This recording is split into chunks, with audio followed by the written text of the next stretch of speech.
Call action. Review and literature. Online games addiction is another clinical condition must be addressed in the context of internet connection. This is taken into consideration. OGA is classified as a behavioral addictive condition rather than an impulse statistical manual of mental disorder by Bicep et al. Methodology. Research design. Research locale.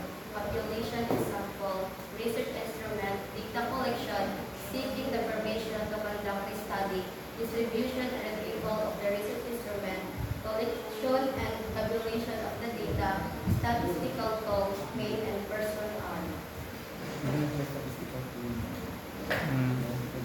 Conclusion. The level of video game addiction was moderate. Level of school achievement was very satisfactory. There was no significant relationship between video game addiction among senior high school students